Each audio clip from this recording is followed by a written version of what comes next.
ladies and gentlemen. I hope you had a good weekend. My weekend was pretty good. It was good food. I was celebrating my mom's birthday, and so I went and had waffles with my family, and that was pretty tasty. It was hot, but it didn't feel as bad as it's been, so that was also good. So today, we're playing Esoteric Ebb, which came out like 7 or 8 months ago. Maybe more, maybe less, fewer, I don't remember. My understanding of the game is that it's like Disco Elysium in a Dungeons and Dragons-esque world with a similar D20 rolling system and similar 6 stats. And it's a mystery game where you're trying to figure out why a tea house blew up. And it looked interesting, and it looked cute. And I wanted to play it, but I didn't have the emotional energy to play it. And so one of my Steam family members purchased it, and I was like, oh, cool, I'll bookmark this. I woke up this morning, and I was like, what am I going to play for stream today? And Esoteric Ebb just popped up in my mind. And I'm like, okay, well, I could play this game, but it's going to be a lot of talking. It's going to be a lot of talking. And so, I have my water bottle here. I can shake it. And we're going to see how well we can talk our way through this, both literally as the player of the game and subjectively as the investigator behind the suspicious, dubious events surrounding the first election this town's ever. Yeah, I don't know anything about this game except the premise on Steam, but it looks good, and I've seen other streamers that I like have played this game and enjoyed it. So, yeah, yes, Kelsey, a tea house blew up. So we're gonna see. Also, I just thought this was really cool. I was clicking around in the options here. This is what the dialogue looks like in game.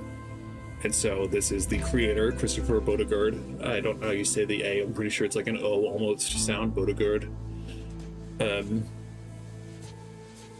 But if you can see up here, there's text that's hidden, that's part of the dialogue chain, and if you shrink down, it tells you, how could you possibly read such tiny text? Which I thought was really good. Like, that's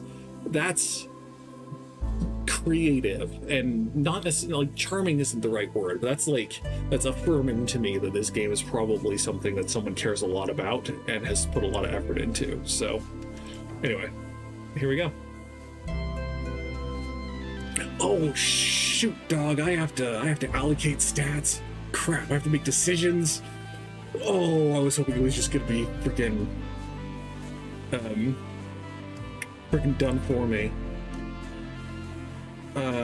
Okay, so I'm not gonna read through all of I'm not gonna read all of this. I'm gonna look through this and gauge it roughly. I'm not gonna read it out loud because it's so much. Higher strength allows you to equip extra items. You can be violent or manly, useful in encounters. Religious fervor and aesthetic nationalism, and increases manhood, you say. Oh, okay, so this is all like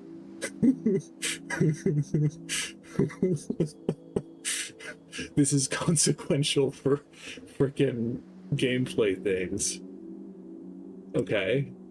Dexterity. With an dexterity, you can steal anything, pick locks and sneak and dodge traps and roll initiative and react quickly as a dashing rogue. Become rich as a Republican revolutionary. Just run away, dummy. And so there's a political party associated with each stat, apparently. That's very funny. Collects piles of shiny coins, acts first in every encounter. So dexterity, always has a witty reply, is connected to charisma, potentially.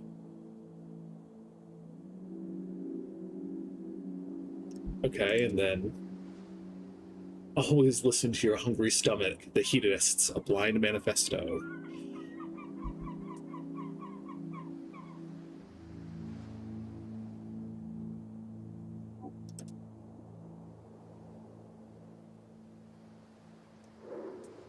Constitution is needed for hit points. Control your body and its esoteric connection. Your political party pulled 2% last week and you don't care. Pain is good for you. It's pretty good. Keeps his neuroticism in check. That's very Disco Elysium. Is already dead.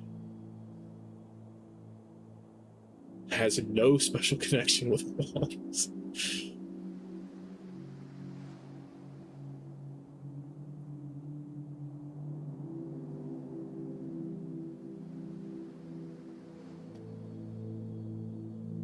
Intelligence, higher intelligence lets you prepare more spells, think, plan, and execute an actual plan. Complete the magocratic return. Vote for yourself. Be a genius without peers. Votes for yourself in the election, huh? And I don't mean to keep putting those as proficient. I'm just trying to click to see what things do. Higher wisdom lets you empower your spells, be kind and see the good in all folk. Egalitarian hope of the Asgalian working class. There are no big bad evil guys. So socialism, you say. Socialism, communism. Hates nothing except hierarchies, true. Embraces a feminine side, follows his bleeding heart. Masters primal magic, reads body language like a champ, notices all details. See how it cuts off there at the bottom? That's pretty funny. And then charisma.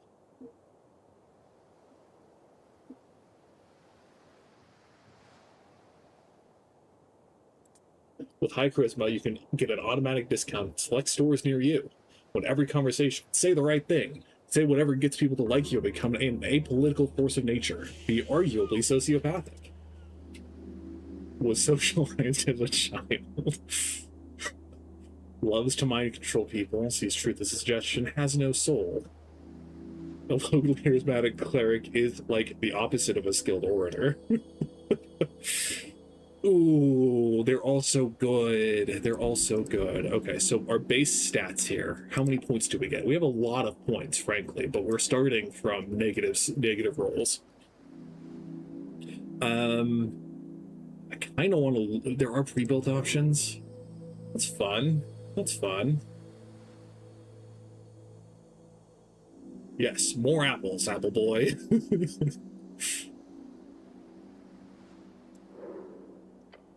Oh, wait. Back. Okay. So I'm thinking we're not going to focus on strength.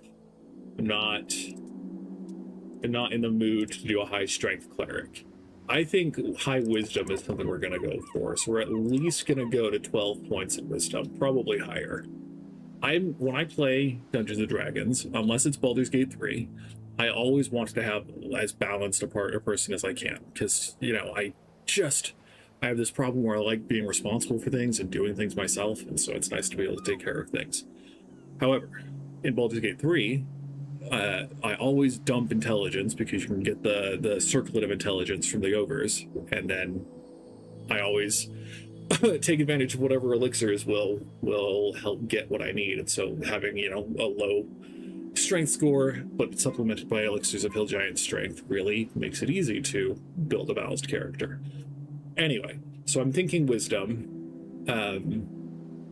I kind of want good constitution. We're gonna go at least to 10. I don't really feel like being a terribly charismatic person, but I think wisdom and dexterity are the two that I'm going to focus on. Let's get at least to 10 in strength, at least to 8 in intelligence. I don't care too much if we're stupid, frankly. Then we're to go... So 15 is the max you can put. So we'll not be 100% wise. Let's be equally wise and dexterous. And then background. I don't feel like being a punching bag, but also without the bonus to Constitution and Charisma, we're going to be hurting. Definitely not a troll killer. Kiosk kid. A post-school job. Nice. Lore enthusiast. That could help supplement our bad intelligence. Crowd pleaser. A little weirdo.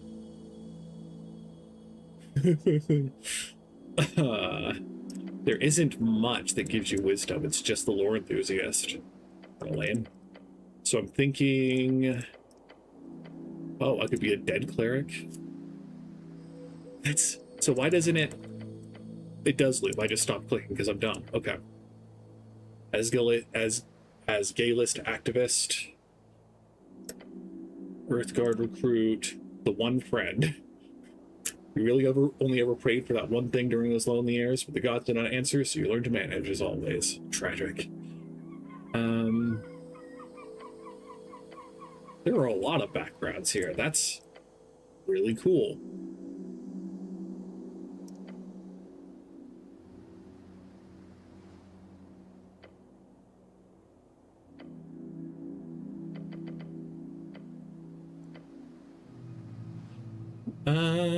This is kind of tough. Hello, Brock. No one likes you. When you were demoted for dereliction, no one spoke up against it, but it's fine. It'll be fine. After all, you're used to it. Wow! Why is this? Why is this so sad? Okay. I don't think we need more strength.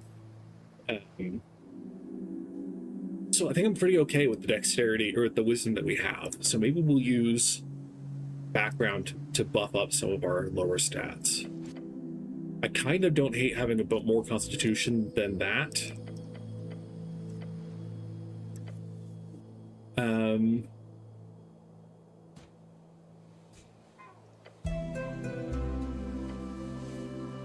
I think we'll go for the abject apostate. Sure, gives us more constitution and a little more dex. I think this is good. Okay, well, here's our cleric. We'll see if we get a name or if they were just to be called the cleric. Apparently, 5 days until the first ever election. An explosion erupts at the heart of the city. No one wants to deal with it, so they send you. An idiot cleric. Yet quick and nimble, ready to get the job done. Hi, Dex. Complete your quests in any order. Don't be afraid to make interesting choices. And remember to get a ton of loot. Dexterity goal. The campaign will take you from level 1 to 6. We'll play for about 5 to 8 sessions. It's been a journey to put this together. I hope you have a good time. Chris. And if you ever feel lost in lore, just keep in mind, you've got 8 hint. That's good. That's good stuff, people. So Speak with Dead. This looks very much like the Dungeons & Dragons 5th edition description page. So I don't think this was made in conjunction with Dungeons & Dragons, but it's definitely inspired by 5th edition. Because he like italicized the spell level, the four I'm going to say components of the spell, and then the description. Yeah, it looks very... Anyway, I'm a huge fan of Dungeons & Dragons, by the way. I just don't have many people to play with. Because it's a lot of work. Sure. Truth and nothing else, a voice declares. What is your name? I succeeded at DC 8 intelligence check. How do you say this? Ron? If it's going to be like sign, Ron. Your name is Ron. Ron, is that it? Okay. So if dexterity is going to be popping up a lot, we're probably gonna want to have good voices. If it's a hand with kind of a slithery vibe, like I don't want to get too scraggly, but Ron, is that it?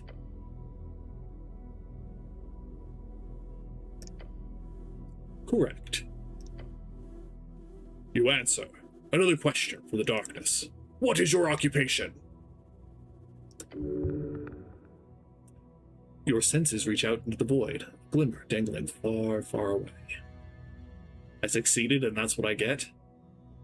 I guess this glimmer is the thing that's far, far away. I like the mouse color changing with the dialogue. What's an occupation in this context? Work. Getting paid for labor.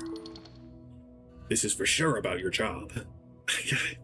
I don't want to get too, like, scrungly with it, but, like, this is for sure about your job. Anyway. You know, the job. Your class. Tell the voice about your class. What class? What class am I? Lower class. You are a city cleric, nothing more. You're a high-class scoundrel, the best of the best. I'm definitely a cleric. Your true calling, class conflict. It takes a while before the next question is posed. What is your current goal? Goal? Would be nice to get out of this dark pit for one. We need to find out who blew up the tea shop. The Goblin Chieftain, she needs you. A tea shop exploded? Unfortunately, yes. I don't have any. That's not good. I like tea shops. 1, 2. Great. I hate tea shops. They should be banned. 3. I don't have any strong opinions on tea shops. In fact, I never think them at all. That's not good. I like tea shops. They are lovely, yes. You may ruminate further on tea shops at a later date. There's a question to be answered. Your goal is... Why all these questions? No clue, but you should keep them talking. I failed on my charisma check. I like the face for charisma. The 2 hands coming out the top. It's been silent here far too long. To get out of the darkness, keep looking for a way out. No reply, no feedback. Then the voice asks, what is your political affiliation? The question strikes your entire consciousness, sending it spinning. If you care for your fellow, vote for the Asgalists. No way, those dwarves want to take everything from you, which isn't much, but still. We've moved beyond the bounds of dictators. We're free to make our own choices, thanks to the revolutionary free striders. Elections are exhausting. It hides at the back of your skull, a fact that you are bound to be a nationalist. And it frightens you, the pressure. Actually, I'm apolitical. So, I mean, I'm torn, because, like... Yes, radical agency is fine, don't get me wrong, but I'm here for socialism, I'm here for communism. Let's go, we're more dex than wisdom, so we'll go for the free striders. Peace, prosperity, and fraternity, we're gonna be rich! The voice is fading. This is the end. The final question. How did you die? Same way you lived. Unable to step out of the uniform, not for 1 second. Now's your chance. Break free! I think I am not dead is the correct answer.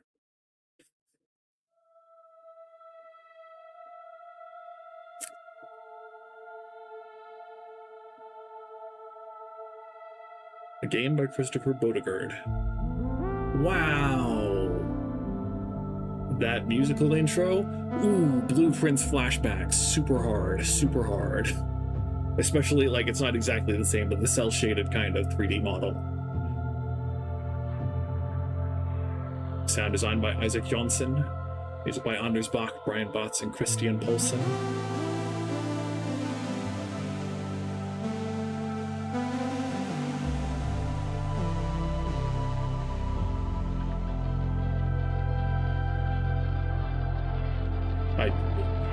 I'm assuming these people are Scandinavian of some kind. It looks kind of Swedish, kind of Danish, but I don't know how to read a lot of those characters.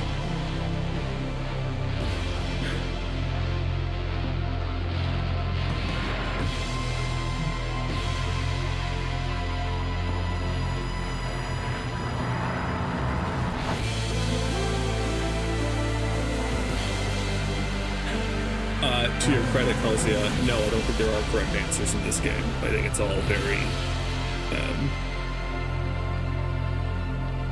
answer agnostic.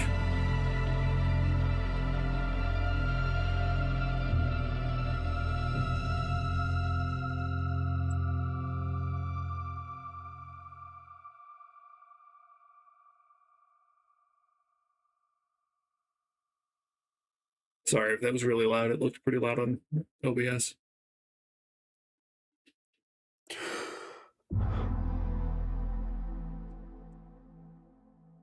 You. A fresh start.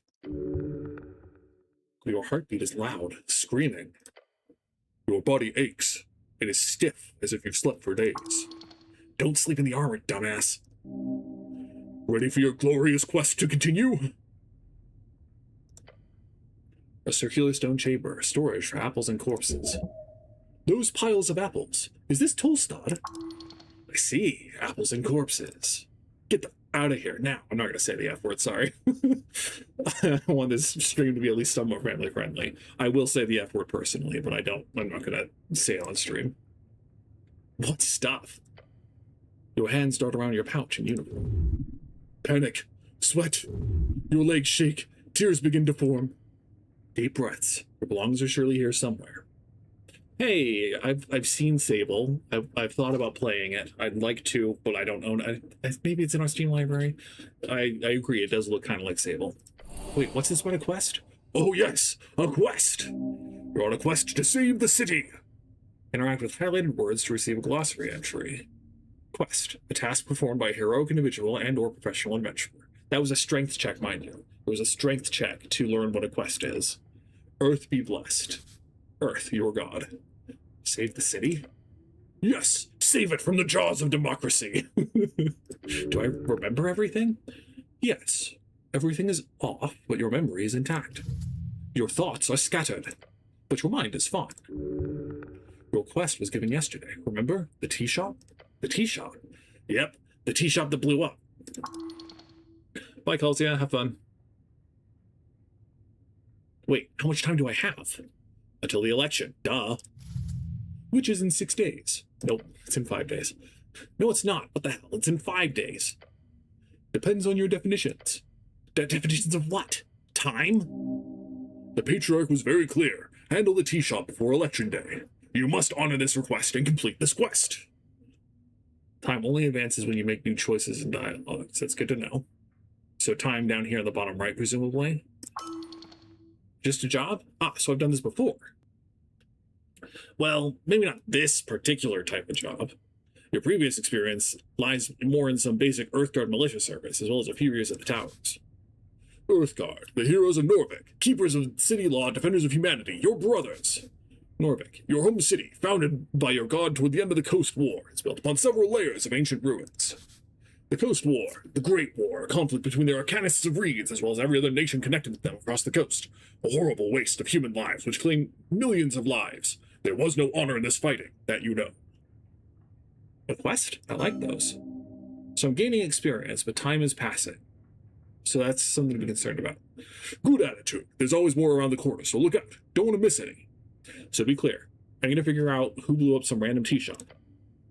More or less. We've got like 5 days to do it, so no stress. There's that feeling again. The feeling you're about to enter a path from which there is no way back. No way back? That doesn't sound too good. Good or bad, you won't know until you've reached the end. There's an interruption here, I wonder. That's very ominous. You feel dizzy. The weight of the Earthguard uniform, a dull pain takes hold. Your body aches, its contents rotting. You must consume an apple, now! If your stats are high or low enough, chimes will appear in your mind. They will suggest information and offer unique paths. Trust them at your own risks. As you do, rub your temples. As you do, your fingers touch upon cold steel. It's covering your entire head. Colloquially known as a helmet. Can I take it off? No! DC 20 strength check. I wouldn't do that. DC 20. Like ripping off your own face. Not a good idea. Not yet. Can't wait until you do. Charisma, it's only a DC 6. Okay, thank you. So you have Behold, Trifle, and presumably Discourse. I would like to trifle with this apple.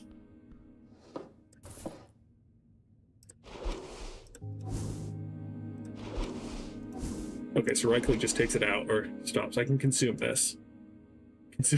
The color is ripple across the surface. Consuming it will save your soul.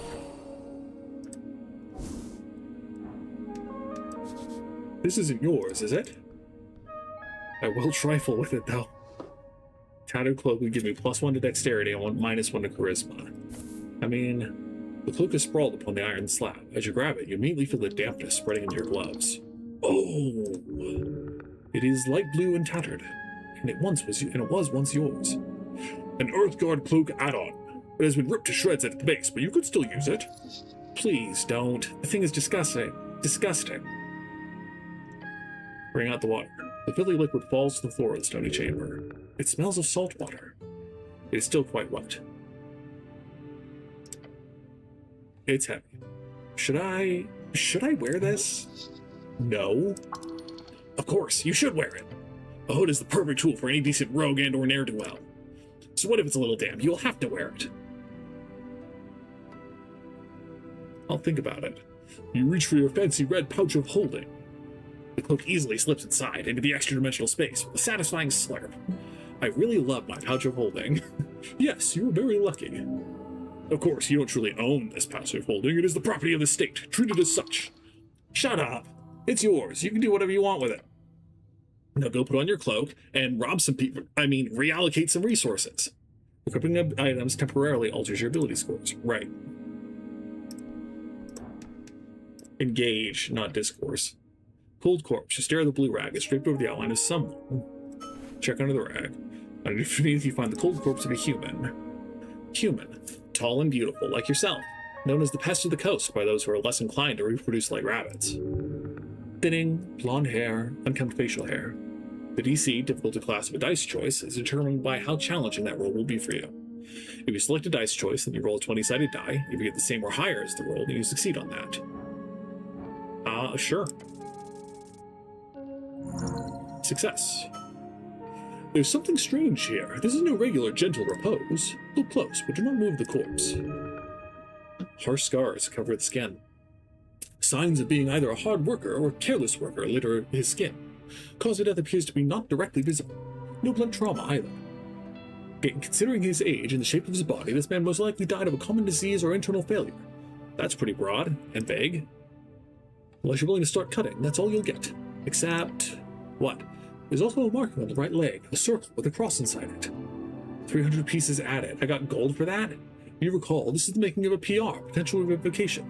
Oh, right. This guy can be revived? Seems so. He most likely died during care and was granted immediate gentle repose. In D&D, gentle repose purifies a corpse and means it won't decay for at least 7 days. I think it doesn't go any longer than that because I think it's a cantrip.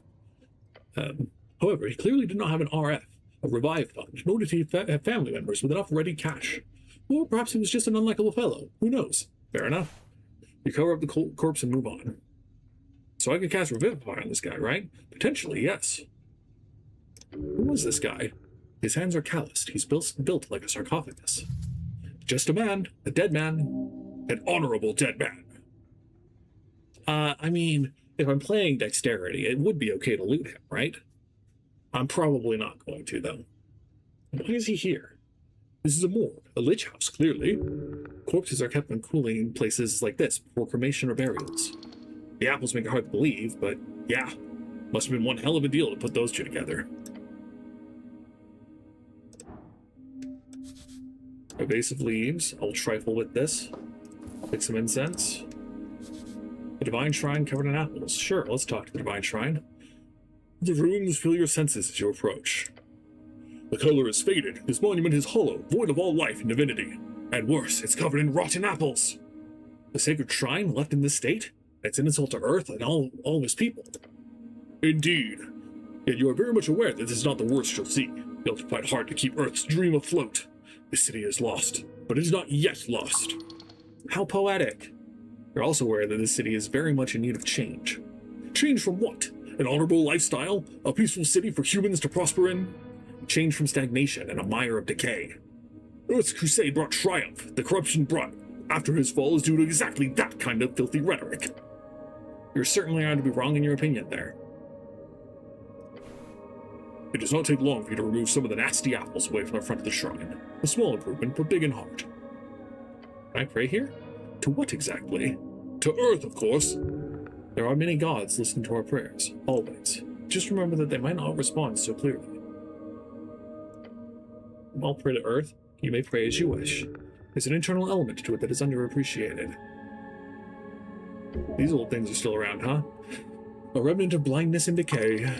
Hard to let go of old national pride. Progress will always lead the way. Are these rare? No, you will find shrines like this all over Norvik. The shrine towers over you. You feel small. To cast spells, you must first prepare them at shrines. Prepared spells can be cast when the cleric has a reason to do so, either in or out of dialogues. Each cast expends one spell slot at the corresponding level. Okay. To the right, you may list all of your spells. In order to cast them, you have to prepare them. Bottom left has our spell slots. If we were a first level cleric in Dungeons and Dragons, I think we'd have 2 spell slots. Cure wounds 1d8 plus your modifier is the same as Dungeons and Dragons. I don't think I have any other spells. So I guess we'll finish.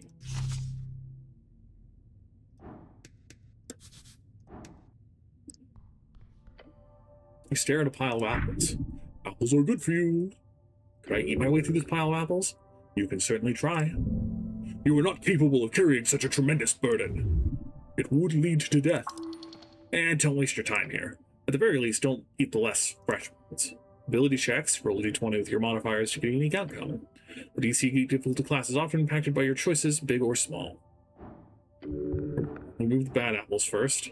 Wow, I got an achievement to remove bad apples before you chow them down. Your hands swipe over the surface of apples, carefully plucking away any with signs of spoilage. Just start eating, sure. You look upon this challenge with determination. Your stomach is empty. Digging in, the first apple goes down the hatch, going smooth so far. Number 2 goes well. You chew it in peace. Now the 3rd. Yep, that sure was an apple. Going smooth so far. This one was harder. Your stomach fights the taste. It is getting difficult. 1 more should be fine. This is the limit. As you chow down on the apple, you feel your jaws ache, your hands shake. Apple overdose. Dangerous stuff. No such thing. Come on. You feel refreshed, for a moment at least. The pile of apples towers over you. You barely made a dent. Yeah, so why did you do this again? Yes, eat the apple, apple boy. As you feel sick, you feel something sticking out of the pile of apples. Piece of paper? No. It is a spell scroll. Lucky bastard, those are worth a fortune, relatively speaking. Ah, the scroll is just for a simple cantrip. Oh well. You quickly memorize the scroll, consuming it into your psyche, as you always do. Cantrips are spells that cast at will outside of dialogues. They do not consume any spell slots. You can access your cantrips in the bottom right. Very cool. Check out the cantrip.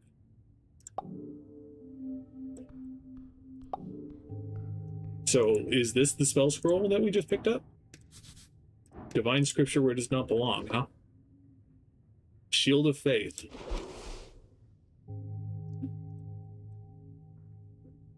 I don't have feats yet.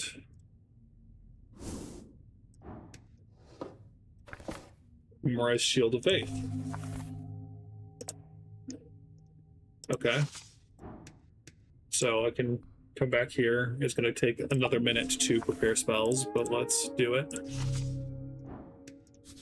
A very important piece of paper.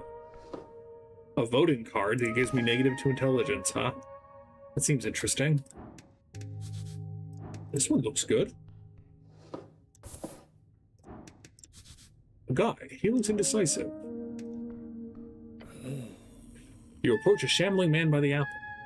Yes, definitely esoteric for sure. He does not acknowledge your presence. Greetings, citizen. Glancing under his hood, you catch a blank expression spread upon a dried face. Is a dead guy? Damn. Try not to get bit. What is your name, sir? He does not even turn to look at you. Why is this man not listening to me? His glassy dark eyes just stare forward into nothing. Wait, is this a zombie? Should I defeat this zombie? Yes, it is only just. Undead are not to be allowed in Nerfolk. Sir, are you a member of the undead? I found this voting card over there. Is it yours? The zombie does not even grunt in your direction. It just keeps working slowly. You grip the voting card firmly in your gloved hand. It is indeed yours. Keep it safe.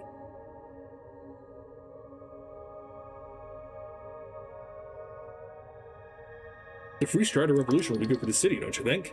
Oh yes, they'll bring the fortune of reeds to every corner of the coast. You have become a Free Strider. Reeds, the leftovers, the center of the coast war, which ripped the entire band apart. Today it is a shining beacon of everything modern and pretty and new and so on. Free Striders, the new way. People in the East have overthrown the old wizards and gods. For years, the revolution has slowly crept into the city. Now it's time to finally join the free cities and get rich.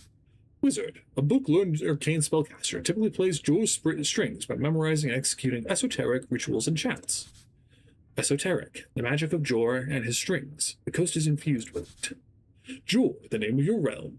Also the name of the legendary wizard who created it. He died during the closing at the end of the Gate era. Gate Era, the first out of 5 eras, when Jor crafted his realm and the gods fought to bring order. That was the Gate War. A revolution that has proven itself to leave those in need behind. So, who cares? You'll make it, that's all that matters. Zombie just keeps moving after apples.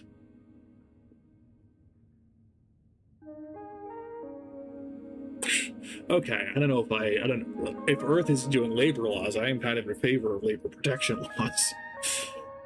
With permanent suffrage, the people will steer us. We just hope the guilds don't rebel when Earth's labor protection laws get thrown out. The fleshy ball plank does not reply or counter your words. Am I boring you? Zombie carefully places another apple at the top of the pile. You don't have an opinion of any kind. I'm not going to attack the zombie, there's no need. A great mountain of apples.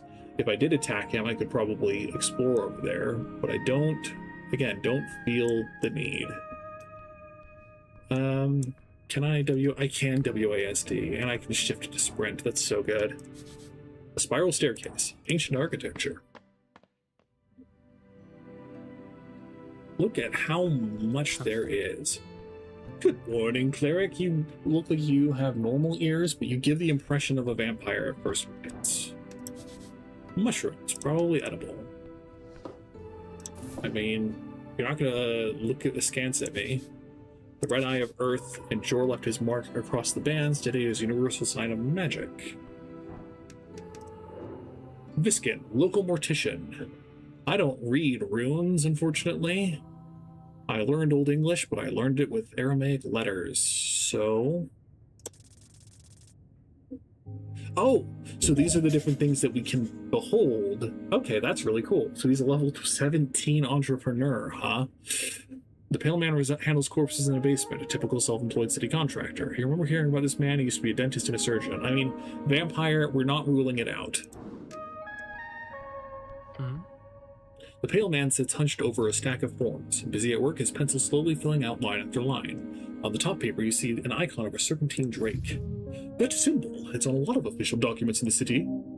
That is the Great Perch of Norvik. Great Perch, the drake-like sea creature found along River Torna. Earth was known to tame these creatures, and eventually the Great Perch became the symbol of his great city. Second longest documented river along the coast, splitting the band of Askani in half.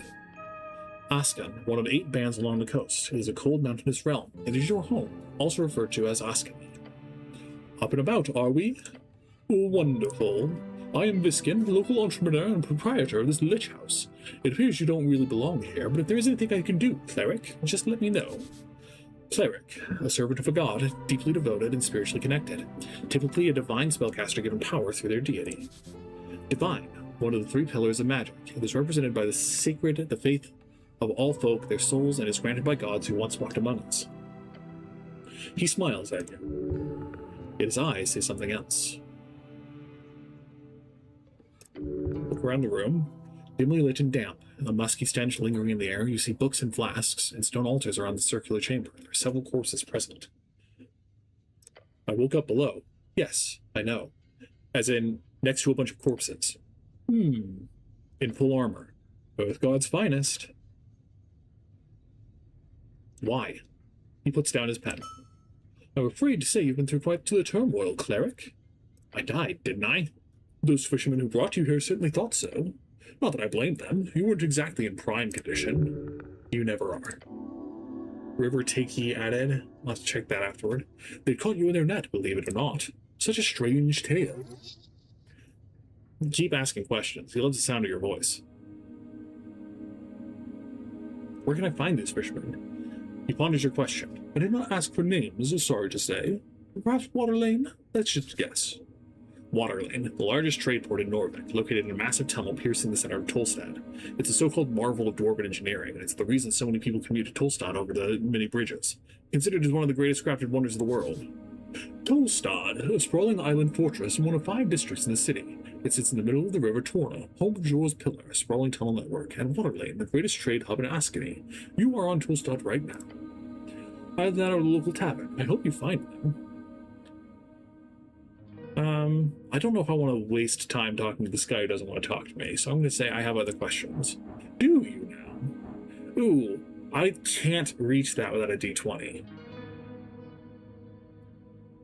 But if I say there's a zombie in your basement, it'll go down.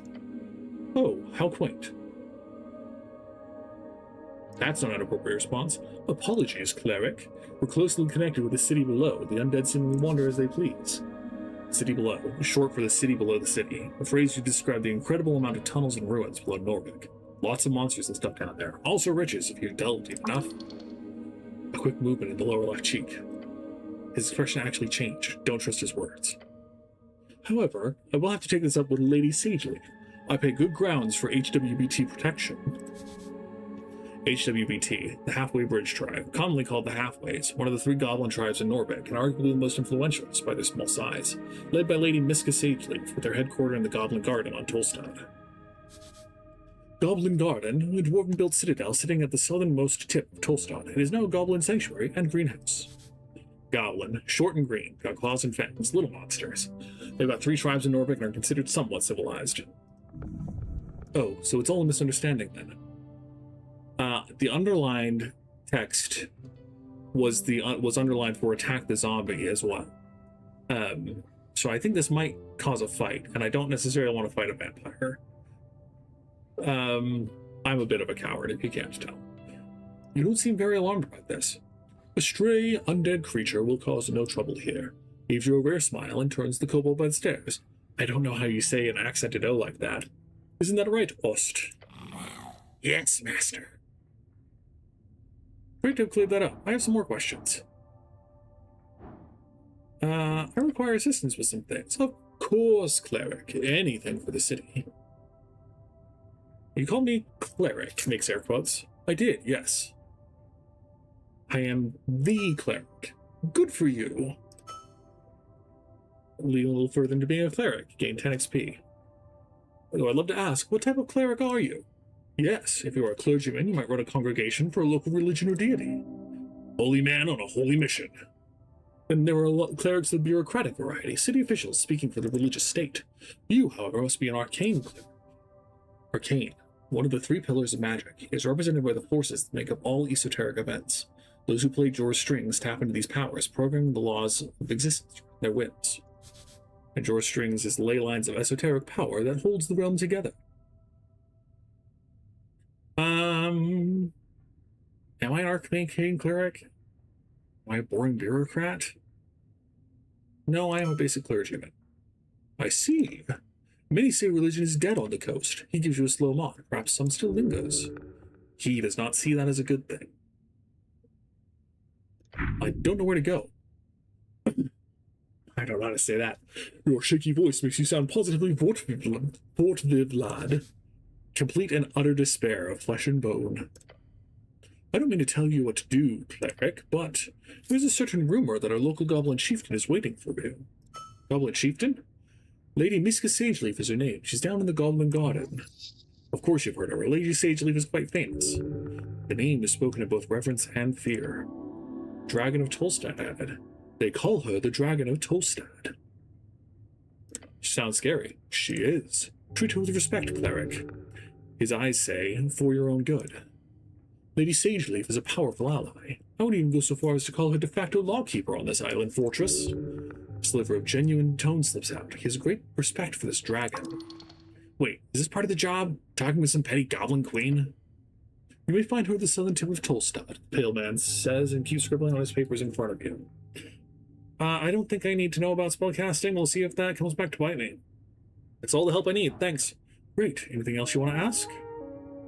I don't want to risk that roll. Before you do, make sure you collect all your belongings.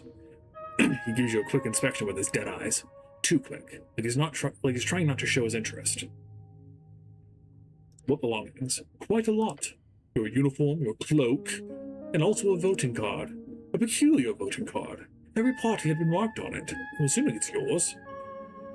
Yeah, sorry if I'm indecisive. Pale man ignores your comment. I asked your host to lay the surviving pages of your spellbook to dry. Over there, he says, and he points across the chamber. He then looks at the pocket watch on his desk. That is an esoteric pocket watch. You may have it, cleric. It will surely prove useful to you. Esoteric pocket. An area overtaken by esoteric magic. Exceedingly rare along the coast. The further inland you get, the more common they are, with the infinite wastes being theorized to be filled with nothing but. Esoteric magic, term for naturally occurring magic caused by the shape and form of Jor's realm, sometimes called wild magic or Jor's discord. Beyond that, you should be good. Do I have any weapons on me? None, I'm afraid. They must be at the bottom of River Torna. Good. You don't need arms in the city, you need heart. Got it. The pale man turns his face towards you and smiles. Unnatural. If only every government employee were as devoted as you, cleric. He gives you a stern expression. Good luck on your quest. Leave. Now. When exploring the city, you may move faster by running. To do so, double-click or hold shift / the left trigger.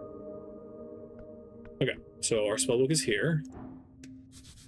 Wait, is that a ruined prayer book? The book is ruined. Most of the pages, while dry now, have been completely drenched. Only a few pages of the sorry, brackenish papyrus pages are readable. They appear to contain some type of undecipherable symbols. Ascani writing, of the most basic kind. Wait.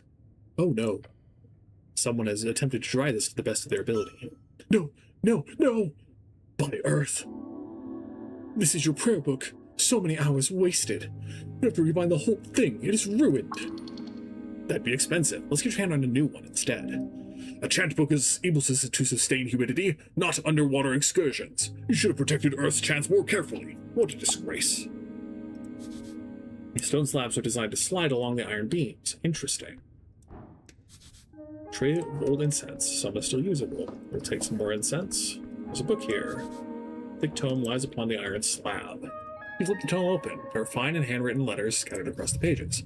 While the symbols appear to be readable, you do not understand the language. De verbis draconum ars occulta. Okay, I mean, I know Latin, but not... I don't remember what ars is. Verbis draconum would probably be like words of the dragon. Of the words of the dragon. The author's name appears to be Kylum Diminori. Kylum, that's sky.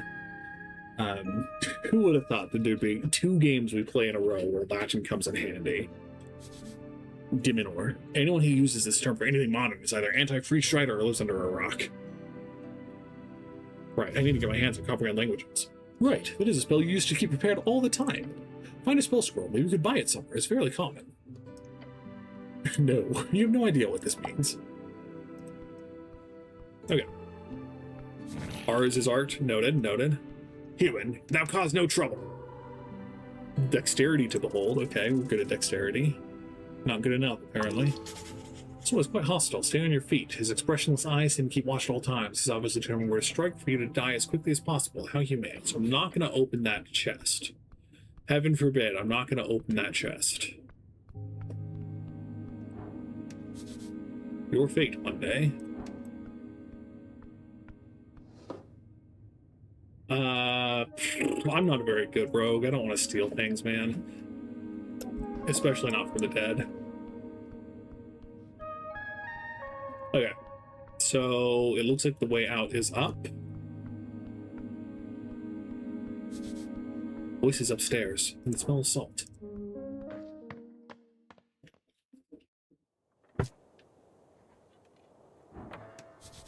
It says Viskin's Lich House, but then the and dentistry is scratched out.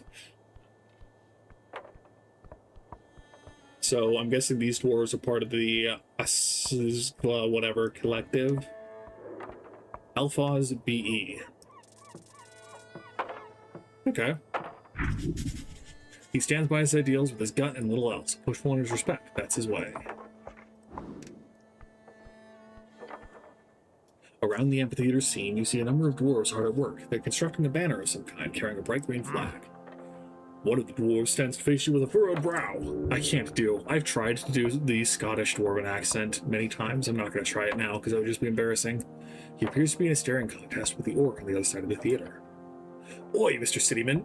He calls... Well, no, I'm not going to do it. He calls out to you as you approach. We made it clear already. We're not moving. Not one bit. He shoots you a shit-eating grin. This dwarf gets extreme pleasure from telling you to F off like this. That's no way to greet the cleric of Norvik. Just passing through, dwarf. Thought so. You best be on your way. You hear the other dwarves laughing behind him. So this guy seems like he's doing something illegal. Nothing illegal going on here. Nothing at all. He's only saying that because he's had to defend himself quite a lot lately. Nothing illegal, huh? We have the papers. Nothing illegal at all. This might be one of those kind of illegal, but also not sort of situations. They are both guilty and innocent, just like you. One of the older dwarves spits on the ground next to her. You even know who you're talking to, child? This here is Alphonse of the Bana Embers, a foreman in the Asgalist movement of Norvik. Asgalist, the workers who built this city wanted to rule it. Seems only just. Their vision is of a fair and even society where those who live underneath rise up to show their worth. After all, why can't we share? He's done more good than all of you Earthguard combined. A true speaker for Asgal. Damn, that's a lot of good. Simi exaggerates. He gives the older dwarf the stink eye. I'm also not in any way proud of my heritage. Nobility is just a poisonous hierarchy. He grins. Just wanted to make that clear. Don't mention the whole noble thing. They'll just piss him off. Unless you want that. There was someone, I was watching a stream somewhere where they were talking about the origins of the Scottish association with dwarves. Where it wasn't from Tolkien explicitly. There was some movie or book in 1952. I think it was a book. Desperately trying to remember where I heard this from.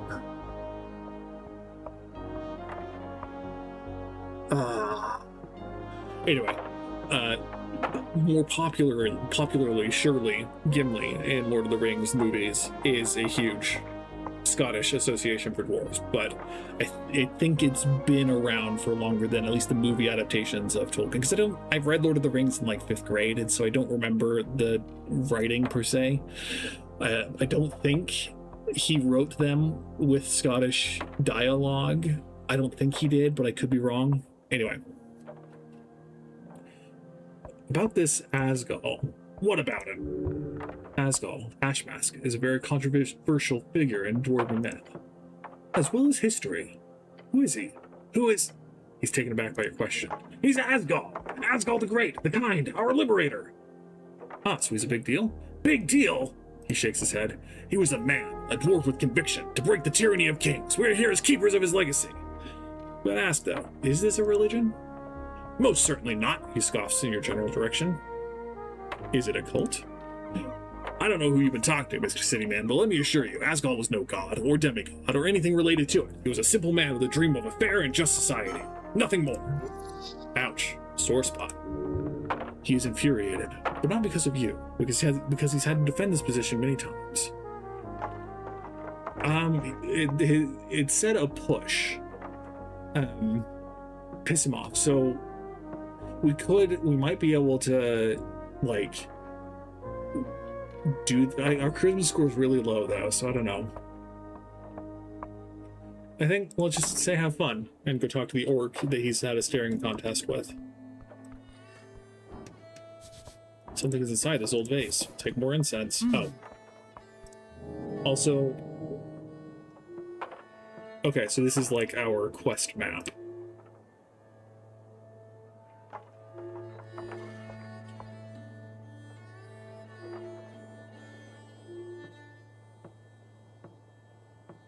$300 gold pieces is the cost of Revivify, or 500. I think it's a gemstone worth a number of.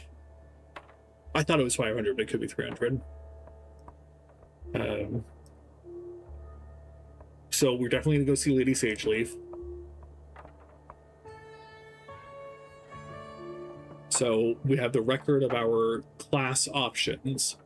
Cleric is the strength option, so we might want to lean more into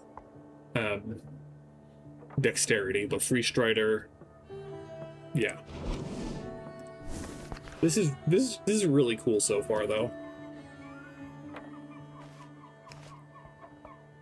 And these are all the stuff that we've learned as we've passed skill checks. Okay. On the edge of the ruinous amphitheater, you see an orc sitting on one of many loosened stone blocks. It looks like she's waiting for someone, or something, or someone. Exuding an air of authority around her, the large woman gives you a wry smile. Her tusks are gleaming. Not just physically imposing, this orc knows how to exert power in other ways as well. You spot the merchant's mark on her jacket sleeve, a heart with the initials of the Norvikian Free Strider Regiment. What's this? Not often we get Earthguard around here. You sure walk around like a damn advertisement with this drab uniform. She represents her palm to you. Vera is my name. I'm second in command guild agent of Tolstad. Nice to meet you. Be nice to her, she's a free strider. Make sure she knows you are a cleric. Do not grab her hand. That's not what that is. I'm Ron. Hello, Ron. She shoots you another smile, waiting patiently for you to say anything. What's the deal with the dwarves? Oh, them? Complicated as anything. I wouldn't be sitting here wasting my precious day if it wasn't for them. But in short, they're holding an unlawful assembly, and they won't let me take a look at the document proving it. Not frustrating at all, she says, and winks at you. Explain to me in detail from the top. It's all just an inconvenience. Or I say, a pain in the ass. Okay. These lovely Asgilists have decided by themselves to hold a rally here on this lovely little circle square. Unfortunately, they need a permission of public gathering, or a PPG. They do not have a proper PPG. You pick up on her use of the word proper. What does that entail? Proper?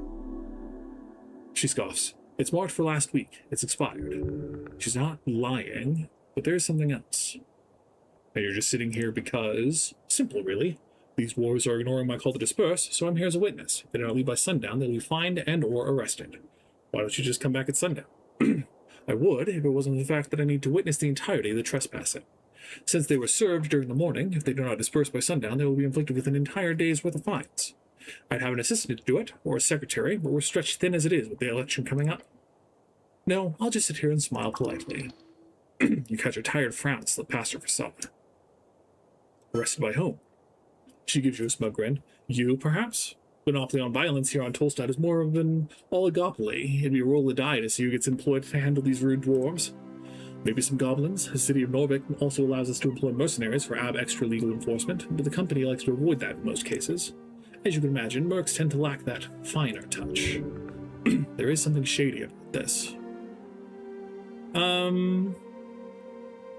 So there was something else about that, but I don't know if do I want to enforce her justice? It's not that I don't want anything to do with this mess, so let's just say do it yourself. She laughs. I love your high opinion of me, but I cannot wrangle a dozen dwarves all at once, or however many they are. Hard to keep track. They all seem to spawn into the ground. Sounds like trouble. Huh. Trouble would be at least exciting. This is just dull. If only I could get my hands on those PPG documents, then I could simply hand them over to the city and go home early. Or rather, head back to the office and complete the... York signs. The draft for the marketing meeting. Sorry, I've got a lot on my plate. You're being manipulated. Be careful. If you get to this PPG thing, that'd be a pretty easy way to clean this mess. I'll speak with these dwarves, again. Oh, well, good luck. You know what they say about dwarves, they're so reasonable and pliable. And this should be easy. Sarcasm. You catch her smirking at her own joke. She means the opposite. I love that they each get a say, though. I'd like to know more about you. Little me, I'm an open book. You're a strong and physically imposing woman, parentheses, attempt to flirt. So you're working for the Free Striders. I don't work for the revolution. It's just a revolution. You fool. You knew that, maybe. I work for the Ascani Reeds Trading Company. We promote the Free Strider ideals in Ascan. Currently, we focus on making sure this election process goes smoothly, along with other economic concerns. I enjoy working for them very much. Perhaps not so much on slow days like this, but alas. Democracy. I don't care for it. You are entitled to your opinion, she says with a smile. That phrase has been uttered by this orc so many times that it's become a ritual of self-control. Not to pry, but if not Free Strider, what are you voting for in the election? It's only a few days away.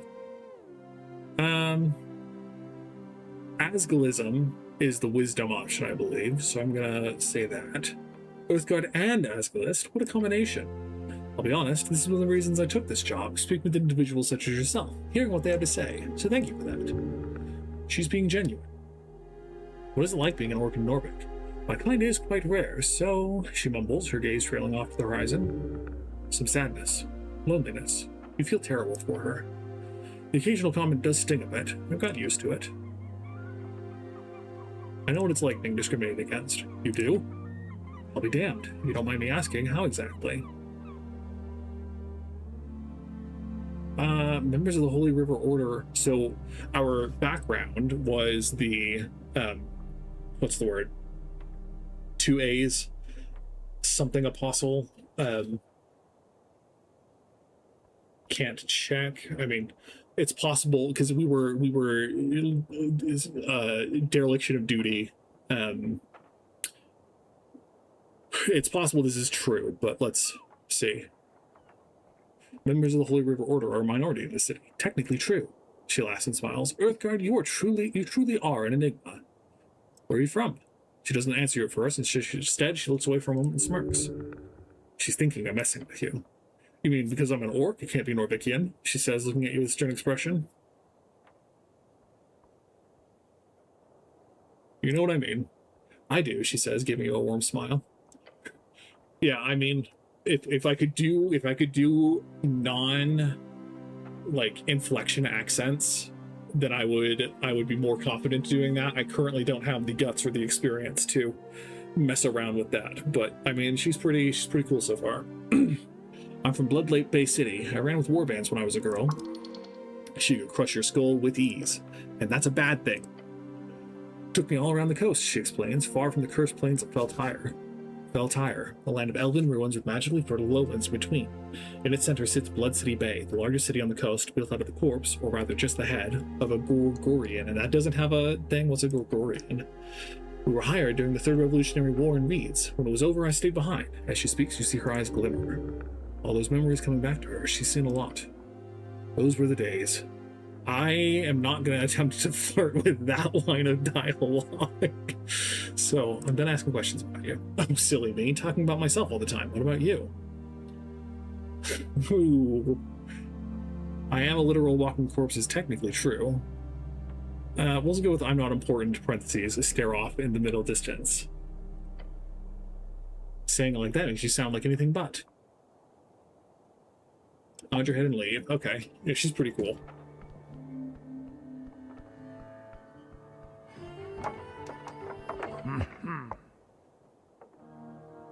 You boys saying we'll play or something? Play? He spits on the ground. We're holding a rally for the cause. This evening, workers across Tolstad will gather to hear the word of Asco. He turns towards the orc, and no one's gonna stop it! You hear laughing coming across the theater. Papers, Alphonse! He grumbles and turns back to you. So what do you want? You seem a little bit stressed. No, you don't say. So, it's forenoon. I get the lads together. When we arrive, that accursed woman is standing here. The dwarf shudders. She starts complaining, reaches for something in his pocket, and takes out some documents. We show her the papers. And the papers are no good, she says. Bah! Circle square conflict. Real convenient, I say. No, there's nothing wrong with these papers. We are in our rights to speaking out against tyrants and burghers. They are. As in, they are in their rights. Bureaucracy. So she's wrong about the documents? Of course she is. She's a liar, that one. A filthy liar. Alphonse nods and grunts. Terrible liar. Can't even get the words out. He knows she's right about the documents, but doesn't want to admit it.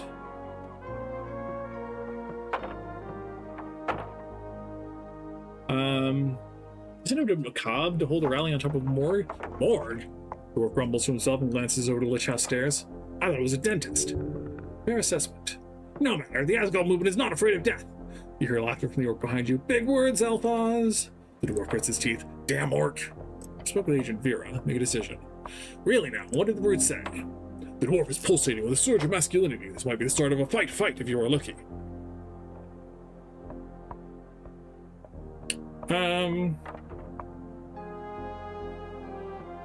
If you don't leave before sundown, you'll be fined and arrested.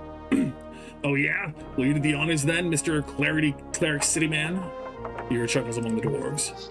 They find you ridiculous in your old school armor. This is gonna end poorly. Abort! Abort! No, but you'll get someone to do the job. Someone, huh? Some grunt with a paycheck, I bet. And you'll probably get a massive fine, or jail. The other dwarves start grumbling among themselves. Hey, he says, leaning in. What do you expect me to do, huh? These boys are counting on me. Leave them be. Why not? They'll be chased away eventually anyway. Not your problem. He's standing there for pride and nothing more. It's only good for the cause and for his men if they leave at this point. You must show him the truth. As terrible as it is, leaving is the best option for these poor activists. I mean, 1d20 plus 4. Pretty set here. Yeah. You search the possible things you could say to narrow it down. The dwarf is clearly in a sensitive situation. He needs to appear a strong leader, one standing against tyranny. You must show that you are on his side against this battle against oppression. I think the cause will be better off with you a free man. Is a good option. You see thoughts starting to swirl behind the dwarf's dark eyes. Turns to his companions and raises a hand. Boys, we're leaving. Disgruntled as they are, none of them complain too much as they pack up their tools and grab their green banner. Before setting off, Alphaz gives you a stern look. You're a strange lad, but I see you're nothing like her. If you want to do some real good on Tolstad, then join us. Find us down on the crossing. He nods and walks away with his band of unhappy dwarves.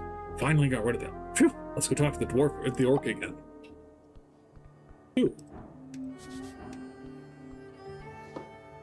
+1 Constitution. Nice. I mean, can I equip that and just have +1 Constitution? Sure. Sure.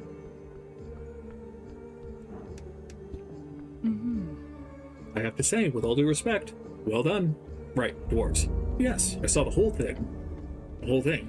So that's how you handle them, by resolving with a few kind words. Won't say that's unimpressive on its own, human. Alphaz wasn't his right to be here. She laughs. Have yet to be convinced. One day you'll understand. Her smile fades. We will see about that. Good day, cleric. Damn it, now she's not gonna pay you. You did the right thing. Now it's just you, alone, in the circle somewhere. Okay, I kind of wish I could have said something different. Bird's nest. You see a bird's nest nestled on the edge of a protruding stone tile. Got some eggs in it, and you spot something shiny below it as well. It appears unguarded. Scary beast, those goals. Whatever made of the nest isn't around, so... Could you imagine the goodies? If we're worth it to climb out. I'd really like to climb out and give it a shot. No. Come on, just a little thrill? Push it despite your groaning stomach. No, you will die. I fell in the river once, why not twice?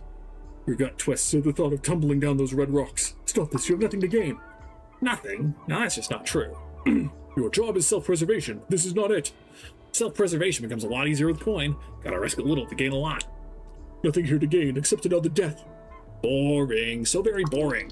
But the reward, right? Yeah, it really could be. Then go for it. You know you can do it. You're as nimble as an Allegrian cat. Allegrian, A-L-E-G-R is a root meaning speed, as in allegro in music. Whatever. You're as fast as a tumbling Vorgeni screamer. Oh, I don't know Vorgeni. You can do this. Oh no, I failed.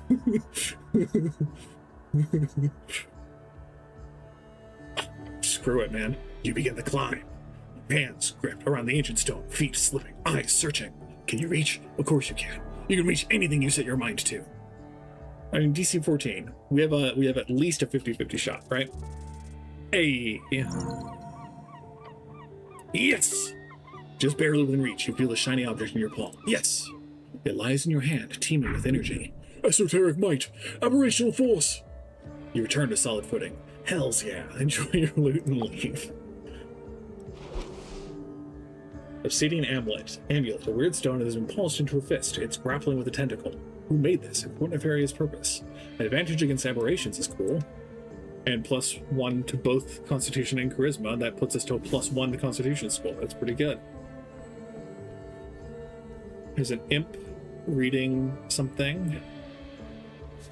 Nature seeps through the cracks. Goblin Garden is ahead. You feel it. A shard. Take a shard of Jor. Spend in dialogues to unlock dice checks. Okay, so maybe that's like a reroll. I don't know if I care about the imp reading a contract. I do care about a cat. Heaven forbid, of course we care about a cat.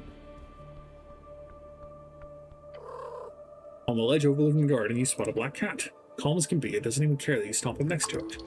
Behold the cat, a legendary trickster of Norvik. Greetings, who might you be?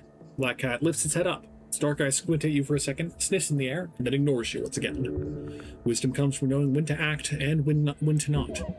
If you wish to hold a proper conversation with this magnificent creature, you'll need to find the first level spell Speak with Animals, which is not intrinsically a cleric spell, but if you're a nature domain cleric, it is one of your automatically prepared spells. Speak with animals. The first level divination spell grants you the ability to comprehend and verbally communicate with beasts. These conversations can be surprising and insightful. Pet the cat. You reach your hand, you reach toward the cat's head. It meets your palm and nuzzles up against it. What a sense of divine validation. His grace is unmatched. If you were a cat, you'd never have trouble again. It appears you have enjoyed the pet. Enjoy your day, citizen. The rough letters spell out Our Lady's apartments. An empty barrel. I'll trifle with an empty barrel and take some money. Can't talk to the goblin lady. Old faded posters nailed to the wall. They're unreadable. Actually readable posters. They're still kind of old.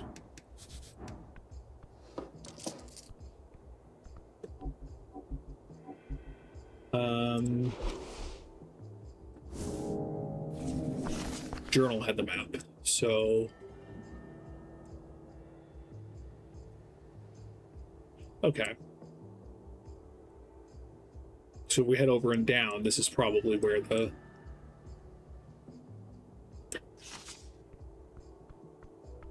Does time move as we walk? Doesn't look like it so far.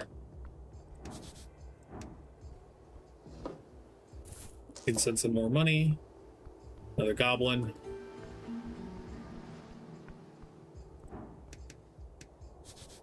Another shrine. We could use it to prepare more spells. Norvik, a pipe like this could lead anywhere. Look down at the pipe. Crawl inside, now. If you had a smaller companion, you would be able to ask them to crawl inside, perhaps. My understanding is that we get a goblin sidekick slash assistant. Overgrown, ancient, sort of interesting. Embedded in the earth, you find a weather-bitten stone in the shape of a spiral. Its edges are worn down, smooth almost. Behind you lies the head of what was once a snail statue. There's something here, but can you understand it yet? Its purpose? What's with the snail stuff? Norvik is built upon layers and layers of ruins. One of those layers, one of the oldest, were a snail folk. Thus, you will surely find many of these snail symbols and spiral shapes around the city. It's cold. Your hands run across the stone, finding it more coarse than you thought. The ridges in the spiral are even smoother than you find they are not all coarse. Following it, you feel the markings of the sculpture's pick. They are smoothed out, as if produced by not by mortal hands, but by magical precision. You realize this was most certainly an esoterically constructed art piece. What's more, you feel the outline of a script, symbols, runes. Your fingers trace them faintly along the spiral shell of the snail. These symbols do not mean anything to you. Tell me your secrets. No response. Tell me your secrets, damn it! Punch the monument. Your fist makes contact with the hard surface. A crack follows, along with shooting pain up your arm and spreading through your fingers. Ooh, 1d4 damage to frickin'... Oh, because I failed the constitution check. The crack is your bones as well. You're alright, Rock. You're alright. This guy. The rock stares at you menacingly, but a piece of it fell off in your violent act. I'll take another shard of Jor, sure. Wait, you damaged it with your fist? This stone is very brittle. Okay. Maybe it would be beneficial to play an intelligence character. Anyway. A tree rising far above, a show of nature's force. You look up the branches of a bracken tree. It stands tall in the garden, towering over you. It is majestic. Nature is reaching tall and deep. These roots go below the city, maybe even below the river. Leaves are quite big. What's a bracken tree again? Don't know. It's something to do with the thickness. To do. Something to do with the thickness. To do. What does the purple fool want now? Never mind. Looks like a birch, but thicker, made by primal forces of Ascanii. Ascanii is probably more correct. In Latin, you pronounce both I's. And if they're going for a Latin vibe, you would pronounce both I's. Primal, one of the three pillars of magic. It is represented in the natural, wild, savage, and elemental forces of Jor. They cannot be controlled, only bargained with. I'll touch the tree. Your hands land firmly on the bark. Good tree. Strong tree. Connecting with the natural world. Well done. Look up the branches above. The wind causes the leaves to dance. Wait. Between the branches. High above. Oh! Oh! Is that a hole in the bark? A hollow, just wide enough for you to stick your hand inside. Something glimmers up there. Treasure in a bird's nest. Yes, get up there, now! It could cause great physical harm if you fall from that height, and heights are scary. The branches shudder in a sudden gust. I'm climbing that tree. You grab onto the trunk. Pressing your entire body against the rough bark, you slowly make your way upwards. Go, go, go! Just a bit more! Oh no, we failed. So is this where we get to use a shard of Jor? Wrapping your body around the trunk, you lift yourself up. The bark is rough enough for you to get a pretty firm grip despite the vertical nature of this feat you're attempting. One foot, one hand movement after another, each holding on to your life. You take a deep breath and reach up towards the upper branches. That's when you realize you're nowhere close to where you thought you were. Hold on now. Grabbing onto air is not a good idea as you fumble about. Suddenly the world drops around you. Your feet slip from the bark, your soul falling into hell. And it's later you hit the ground. Something cracks, sending shooting pain up your leg and arm. A tree towers over you, taunting you. Shake it off, you've had worse. I mean, that took like almost 10 minutes to try to climb the tree. I'm gonna can I cast Cure Wounds on myself? Because yeah, we were at 1 HP. I'd rather be at full.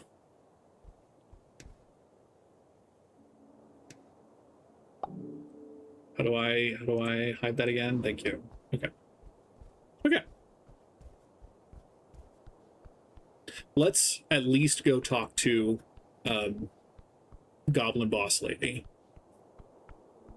because we're running low on stream time.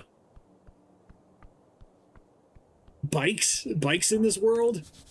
Bike line. One bike stands out to you. A handful of bicycles are stationed at the local rack. Bicycle, a tool for the common man to reach distances efficiently and safely. An invaluable tool for an egalitarian society. Dang straight.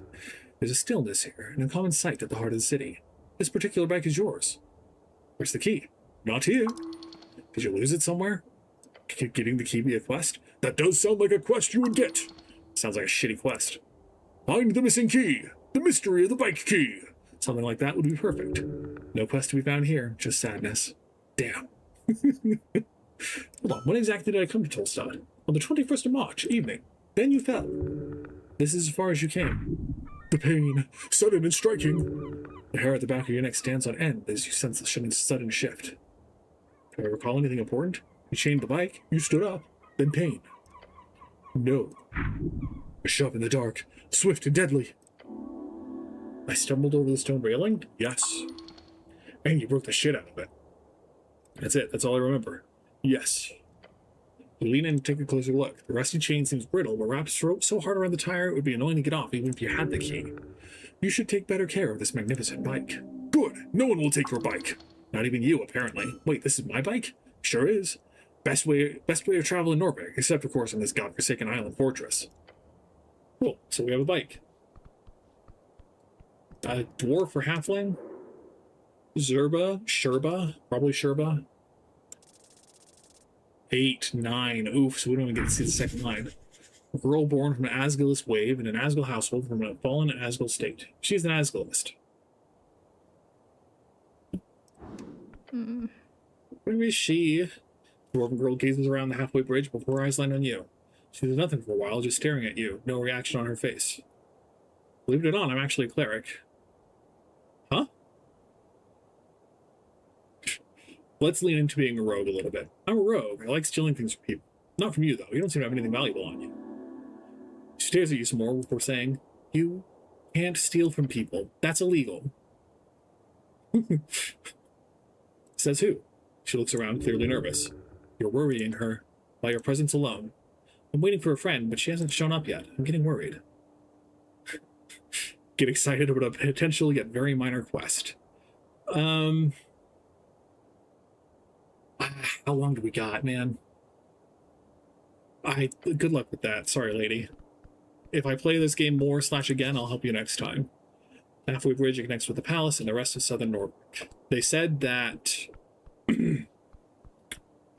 the goblin lady was at the southern tip of so maybe she's down here and I just missed that pathway.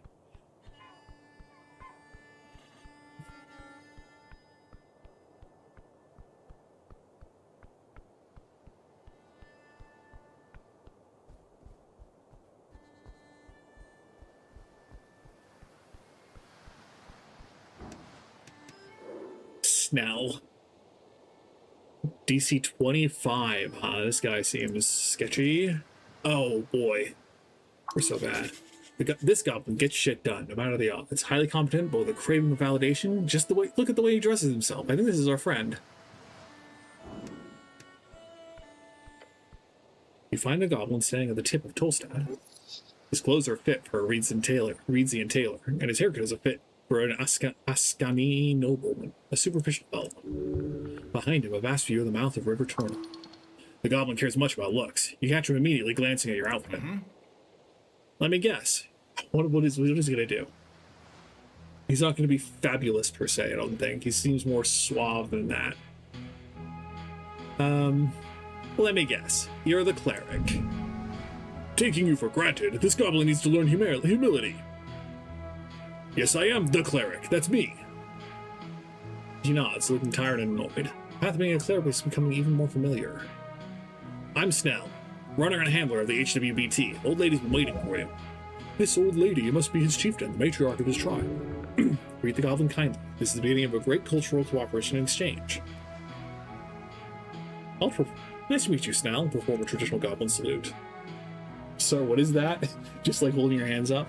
You raise your arms up in the air, as one should, greeting an uncivilized tribal goblin. No! What the f are you doing? Rip. That was a mistake. I thought he was actually a goblin salute. Cleric, what are you doing? I'm sorry. The goblin clears his throat. The goblin looks around, clearly struggling to find the right words. Okay, right. Head down to the garden truck. But, he waves his claw towards you. What's all this? You look like a human shit. You've been floating around in the banks of the river. Your uniform shows it. He's making a playful jab. Don't worry about it. The gall! You should teach him a lesson. Whatever do you mean? What I mean, you're covered in grime. I don't want to be dirty. Great, you can wash up once you're done here. Just dust yourself off. The dragon's waiting, and trust me, you don't want to disappoint her. Tell me more about this lady. Sure, for starters, she's the most powerful woman in Norvik. And considering there was an explosion yesterday right in the middle of her territory, I think it's about time you do your damn job, cleric. Okay, leave me to her. Good. But just make it perfectly clear, some ground rules. Don't say anything stupid. Don't climb the trees. Stay away from the edges. And, he grins, showing off his polished fangs. Enjoy the garden, cleric. The goblin scurries downstairs. He seems to be in a hurry. He is nervous. That makes you nervous. This dragon sounds dangerous. Keep track of her fangs. You look out over the river. The cold Ascani wind seeps through the cracks of your helmet. Earth be blessed. He is always with you. Follow him down the stairs. You do so with great stride. Yeah, sure.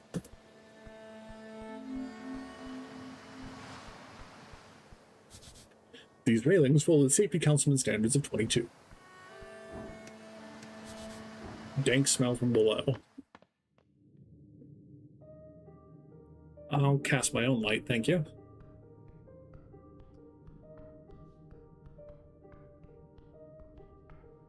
People puffing away.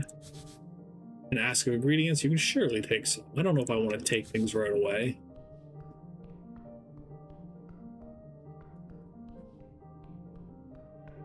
It also kind of looks like Chance of Sonar. Like you mentioned Sable earlier, but Chance of Sonar is another game that kind of has this vibe. I think that's more like purely point and click, though. Tunnel to the river. I don't think we need to go to the river yet. I don't know where we're going. Those before left many holes in the Berggrund. This tucked away in the corner. I'll take this mushroom. Did you just rip those mushrooms out of a pot? Why? Why did you do that? It was cultivated there. It was a potted mushroom. Whoops, I didn't mean to do that. Wow, sure, you knew what you were doing. Pure evil! Someone worked hard cultivating those, and now you've just taken them. Stop with the sermon, by the gods. You'll put these plants to better use, just take whatever you want. Can I put them back? No, you'll have to live with it. Literally no one will care. I guess so. Cool, cool. I figured that just because they were in a pot didn't mean anything because they were so far away from everyone else. Your stomach twists. Beware her illusion. The dragon herself. That's her. He's waiting. Lady Sageleaf, wisdom check. We're good at wisdom, but we're definitely not DC 30 wisdom. Hey, DC 20. Nice. Chaotic, good. Something is very wrong. Her eyes are striking your soul. Hold on to that feeling or you will be consumed. She wields power you could only dream of, yet her actions betray her nature. Evil, good, is selfishness for one's own tribe the defining trait? This creature is no goblin, though her desire lies heavily invested within this tribe. She's far older and far more dangerous than all of these servants of hers combined. Okay, okay.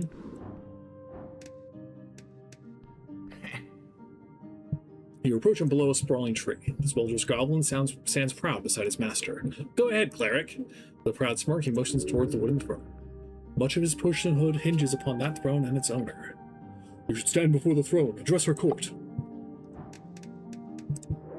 Worried beheld. Goblin glares at you with his muscles. As you approach the throne, the sprites flutter, their glow illuminating the trunk of this great tree. Its roots reaching far below, its branches holding up the dirt ceiling above. On the throne sits a tiny goblin. Her smirk is bright as it is threatening. Her eyes follow you with an intensity. It reminds you of a certain pale man. So this is the dragon. Yes, I can see it. Her glare is magnificent. Cleric of Norvik, of earth and river. Her shrill voice echoes out throughout the chamber. She's talking to you. You are the cleric. I was assured by your masters. The top brass of the palace itself. Palace, an unofficial nickname for the current rulers in Norvik, named after the palace district in which most central authority resides. Her words are tainted in disdain. Her voice causes you to shiver. They told me a cleric of the highest standing would arrive within the hour. So tell me, human. Dominion, she has control here. Why am I sitting here waiting?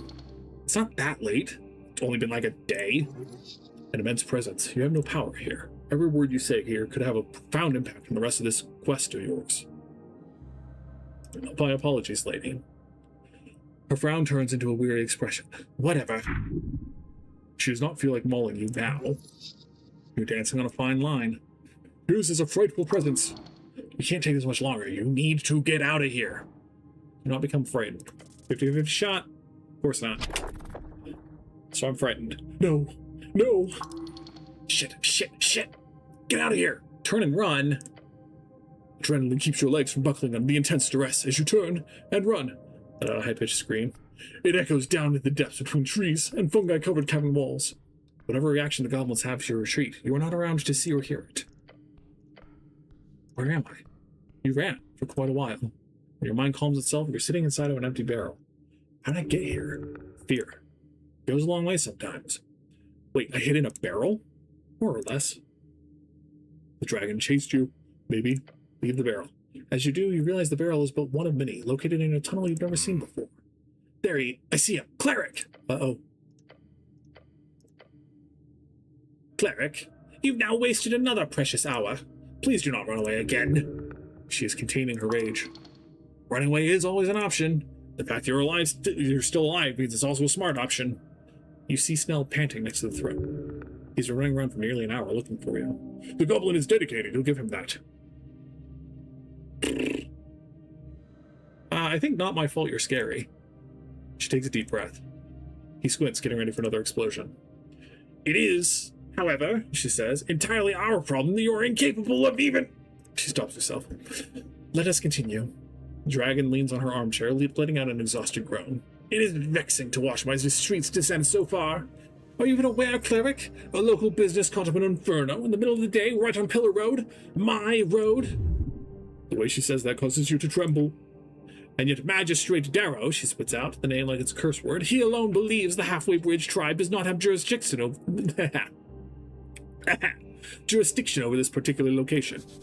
Magistrate, the highest government position beyond the Lord Patriarch, chosen to rule district in Norvik for 10 to 12 years, depending on their bloodline. She appears to have been stewing over this annoyance for some time. Her anger is pure and intense. She's trying to reel it in. Where is your usual jurisdiction? She leans back and picks something from between her fangs. I have an official recognition of law in Lower Tolstad. Why does Zero say that? Because he is a fool born out of nepotism and alcohol. Horrific slander. Sounds awesome.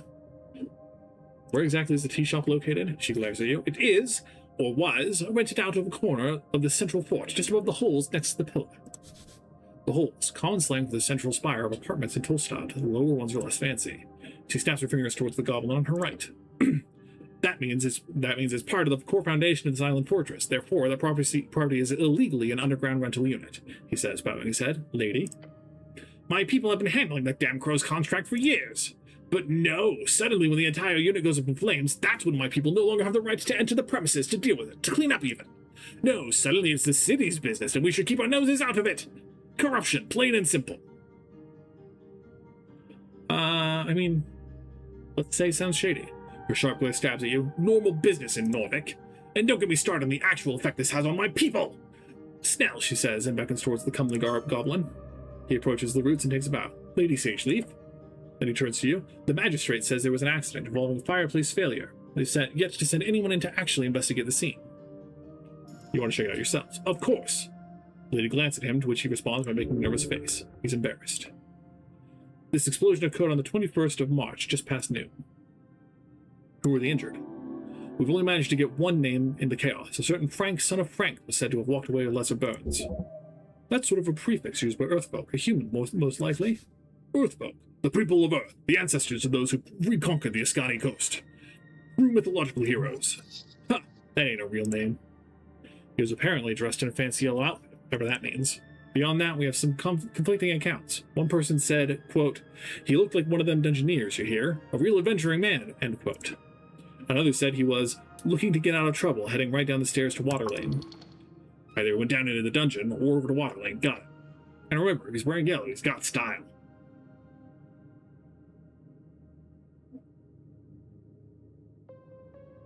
A dungeoneer? If you believe it, that comment was from one of the militia members. It would be smart to check the city below just in case, despite the dangers. Fancy yellow outfit. I'm assuming some type of Reedsian fashion. Yeah. Ha! The goblin knows it's fake, but it's their only lead. Really? Yeah. Why was he inside at the time? Or was he inside at the time? I doubt it, he says, considering the state of the building. Why was he there? We don't know. He's annoyed to have to answer that question. Anything else you do know? Snell gives a nervous look to his master before answering you. We have theories, but we need proof. The lady raises her claw. The unveiling has begun, cleric. Secrets in the ashes. Corruption. Madness, she claws at her wooden throne. Politics! Bureaucracy wears her down. This is clearly the work of a rogue spellcaster, someone who cannot go unpunished. Blah. I read the word justice here in all caps and tried to finish it with unpusticed. A rogue spellcaster? Isn't there an anti-magic task force we can call for? Why, yes, there is, she exclaims. She points with a sharp finger. You! The Arcana Clerics of Earthgard, one of the few authorized spellcaster groups in the city, often uses a task force in esoteric events, accidents, and magical assaults. The lady clears her throat, loudly. I formally declare a joint venture. The Halfway Bridge tribe and the Earthguard City Clerics shall investigate the tea shop on Pillar Road and bring justice to those who seek to harm the peace. No creature, foul or fair, shall escape my rage. The words seep out from her maw, burning the air. So she's a dragon? She is actually a dragon? Every goblin in the chamber looks upon her in awe. She is theirs to serve. The dragon has spoken. Not solemnly. She looks upon you with a grim expression. Snell, she says, waving toward him. Yes, Lady Sageleaf, he says, bowing her head. You're the handler of this case. You've worked on it since the explosion. You know more than anyone. You catch the goblin trying to stop a grin spreading across his face. Ooh la la, complimented by his queen. I want you to represent the tribe in this venture. His face lights up. A goblin and a cleric. Together you will have access to both Upper and Lower Tolstad. You're gonna have to be the pretty boy around? Damn, I thought this was gonna be fun. His expression is that of shock. He did not expect this. Do not disappoint me, Snell. It appears you've received a party member on your divine mission. Sad it had to be a damn goblin. A new member to the party. He ignores you. Goblin takes a deep bow. Yes, Lady Sageleaf, your will be done. At your service, Lady Sageleaf. She grins. Yes, you are. Snell takes a step forward. First priority is the tea shop. We need to gain access. New goblin companion gives you a quick wave. Let's go, cleric. Snell has joined as a companion. You can speak with him if you need help finding your way across Tolstad. For as much as she's told you, there's a danger you're missing here. The lady is keeping information from you. You should investigate the tea shop thoroughly. How do I gain access? Talk to your boss, Darrow. Or, I guess he's not your direct boss or whatever, but you'll need to get an audience with him if you want to get inside the tea shop. And we should also look for that witness. Yeah, our Frank, dressed in yellow. He winces. Either over on Waterlane or down in the city below. Yeah, the port of the dungeon. And I suggest the port, since it's slightly less life-threatening, generally speaking. Right, where's that tea shop again? Goblin sighs. You know the massive pillar reaching endlessly up in the sky? Yeah, just west of that.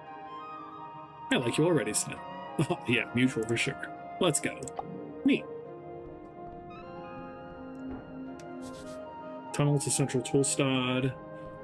Okay, so we've got 20 minutes or so. What do we want to do? I guess let's just go try to find the tea shop.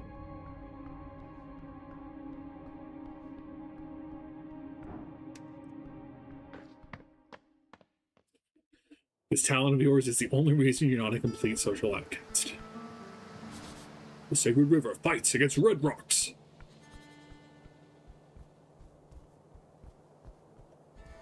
Okay. So, giant pillar in the sky looks like it's up there.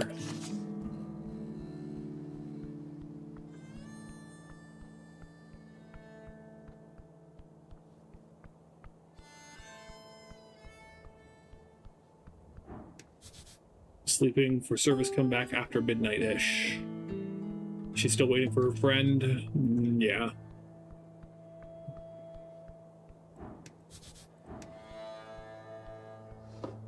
That was a dragon that just flew across the sky. That's pretty cool. Hey, this looks kind of like a tea shop that just blew up. The name of the tea shop is illegible. Amidst scorch marks and cracked masonry, you approach a doorway. There are several planks blocking the passage. The tea shop. What a mess. Take a peek inside. Fastened with several nails, you'll also see a paper. The goblin clears his throat and begins reading the bold letters at the top of the paper. City notice. No trespassing. That doesn't include me, does it? He shrugs. I'm no expert in city law, but your companion suddenly kicks planks, sending a subtle ripple of blue energy around his foot. You think I wouldn't sneak in by myself if I could? It's sealed. You ain't getting in without the magistrate's approval. As you touch the planks, as you do, subtle ripples of blue energy appear around your gloved hand. It is sealed. As you move your hand away, the faint aura shimmers in dark translucent blue, then fades away. Yep. This feels like trouble. Just standing near the door makes it clear that there's a locking spell cast on it. Rude to lock people out. Privacy should be public viewing. Beyond the planks.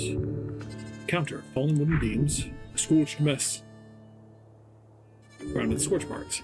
The marks go far. The flames must have been enormous. Very clear signs of esoteric power. What kind of magic? It's arcane lock. Casting it on a bunch of planks is unorthodox, but they obviously got to work it. It's used all over the towers. You'll need a passphrase to unseal it. Can I guess the passphrase? Guess? Guess? Without knowing who placed the seal personally and their preferences, even assuming the person who placed it is an idiot who would use something of their own preference, there are millions of sentences. There's no chance in hell you can simply guess, so figure something else out. As long as this blue asshole's in the way, no, you'll need another way in. Do you think I can break it open, Snell? I'd love to see you try. Go for it. I believe in you, cleric. The goblin's heart is on your side. He is half mocking you. Taking a look at the planks.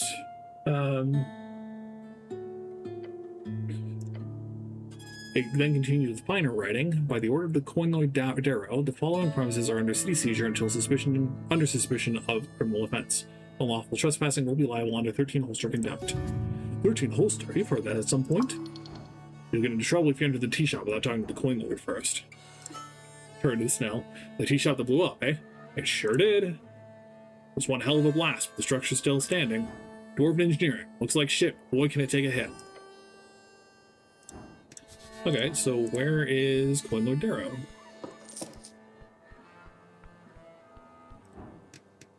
This is the pillar, an almost intact and endlessly rising pillar, centerpiece of Norvik. You look up at the pillar. Pillar of Jor, an esoteric relic left at the end of the Gate era. There are 8 of these pillars around the coast, or 4 if you believe the theories of a rapid circular coast. They are indestructible, although there is some esoteric power within them. No one has been able to make use of them at all. Right, this old thing. It was here before Earth, and it will be here after you, remaining until the end.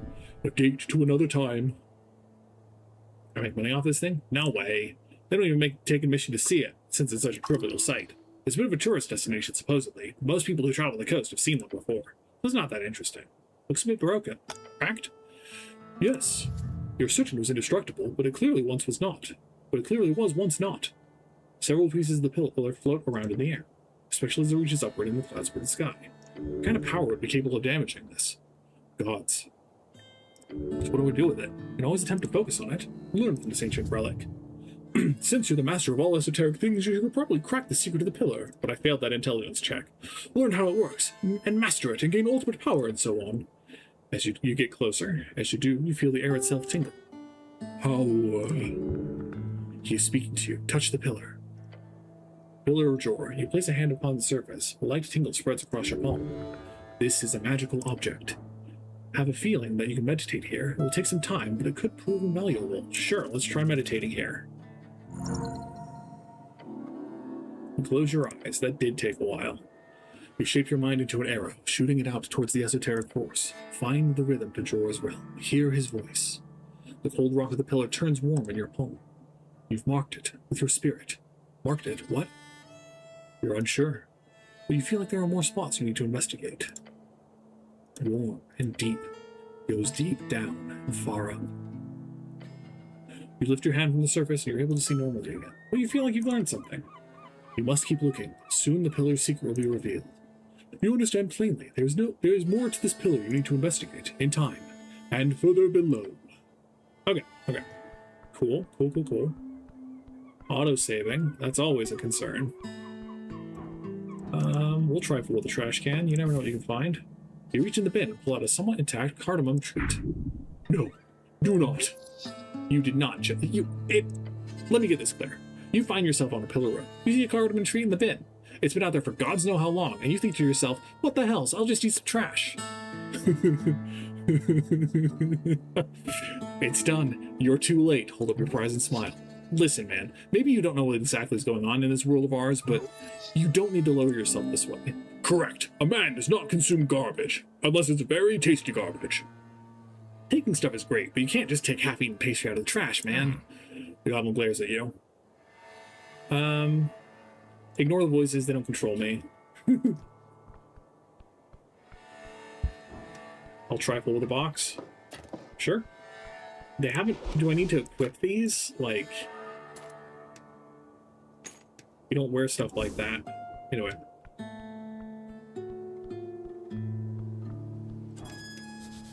Satchel looks greasy. Oily instructions. A page of part of your text titled A Gnome Starter Guide to Esoteric Constructions. So maybe there are times where it's worth it to lower your stats. A glorious seagull. So we stole from the nest. They said that seagulls are threatening. If they're that big, I feel threatened for sure. Okay, let's see if we can talk to Coin Lord Darrow. I'm going to talk to him and see if he can give me directions. Let's get on with it. What were we doing again? Apart from disturbing the peace, he asked. What do you want to know? We go to this tea shop. No, I was kidding. Okay, you can't help me. Or I'm making a bold assumption that you can't help me. Journal. Hillstead North looks pretentious enough to be where we might be going. The Great Perch of Norvik. Old symbol of an old regime. Darrow House.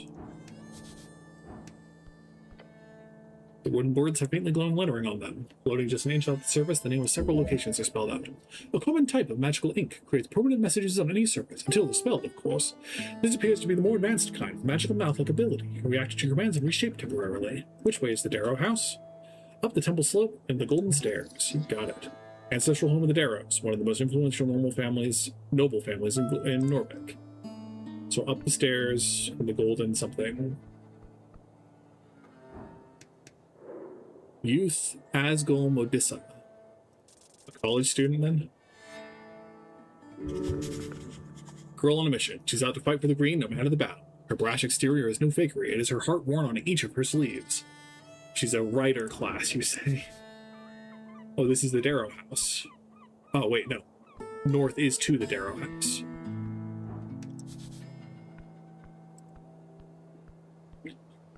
Hello, sir? Etter, City Sworn Angel. Etir, perhaps?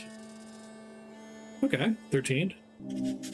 Cold, stern, glorious. She follows orders, the type of orders that grant eternal fulfillment.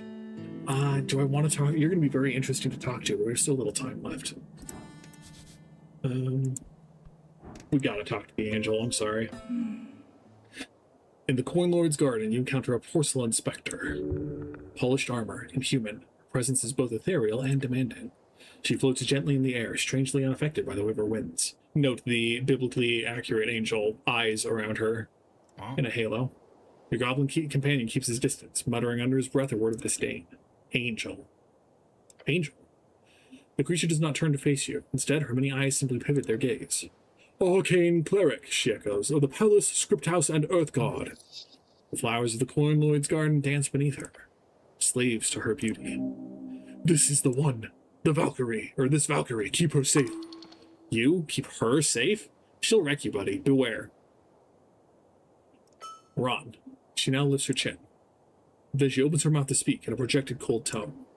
Etir. She says her name like a declaration of existence. Not really an introduction, more like a checklist of etiquette.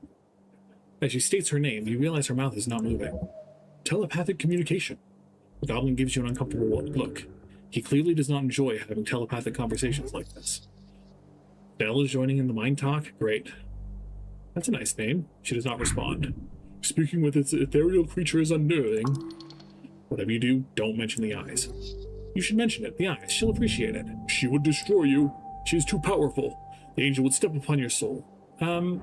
I don't think I want to tell her what I think of her many eyes. Probably not worth it, but still. Hey, Snell whispers to you. Don't mess with this effing thing. Be careful now. Cut to the chase. She clearly has no interest in small talk. I'm here to investigate the tea shop. The eyes just stare at you. They spin gently around her. Great. Nice. We get that cleared up. It's like talking to a brick wall. She's very non-vocal. Just stare at her. She stares back 100-fold. Great. So, the eyes stop spinning. She can sense your impatience. This creature is dread itself. That'd be kind of mean, I think. But also direct? I'll be honest, you really freaked me out. Your comment causes the angel to turn her face towards you for the first time. Oh gods, you're a dead man. Walk away, walk away, walk away. And you feel Snail sweating. Malutki, I don't know what that is. She's mocking you, for sure. You can sense she does not see you as worthy. Is that all right with you? Perhaps you should stand up for yourself. I don't want to fight the angel, but also the success said we should stand up for ourselves. So, take a step forward. Don't disrespect me, angel. As you do, she makes her first real move. 1 step. Her hand placed upon the top of your helmet. What? When? We failed the DC 16, huh? The goblin grits his teeth and stumbles back. The ring rotates around her head, and now yours. She's close. Stay silent. She leans in. You see through the gap in her skull where her eyes should be. A warning, cleric. Yeah, no, she whispers, before taking a step back, leaving you frozen. You don't like her. She will be your death. Your body is pulled toward her. That was awesome! Despite her harsh words, you see her body language relax. Maybe. It's hard to tell, but she does not appear truly angry. Cornloid Darrow is busy, she speaks. I'm here on city business and I need to speak with him. She looks to her right, towards the building leaning against the ancient tower. After a moment of silence, she says, Cornlord Darrow will be available post-midnight. He will only be available after midnight between 0 and 6. He will be in his restoir. Several eyes look to the entryway to her right. His restoir? Yes. At midnight, you say? Yes. That door there? Yes. We just wasted so many seconds, or minutes on that. Right. She says nothing. What a conversationalist. I need access to the tea shop now. When Lord Darrow has requested no unauthorized access, but I am authorized. You are not. Don't lie. You're no good at it. Can I ask some personal questions? No. Please? No. Tough nut. You speak good human for an angel? I don't know about that. That seems kind of mean. Nod your head, leave. Okay, well, that seems like it's going to be roughly the end of our stream. We can do one more thing. I guess we'll go talk to the dwarf lady and see if we can find her friend.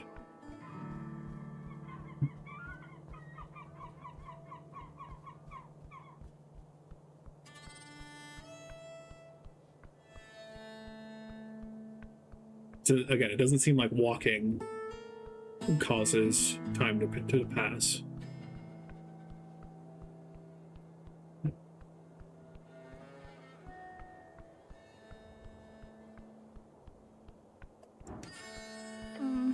Oh, hi. The one girl looks around nervously. I'll go look for your friend with the glasses. Thanks. I don't spend much time on Toolstud alone, so I'm a bit lost. So thanks. Okay, that's okay. So maybe her friend with the glasses is the green lady at the shop. Apparently, the Asgalists are the dwarven faction, and so it would not be surprising to see someone wearing green who is an Asgalist through and through, friends with a dwarf.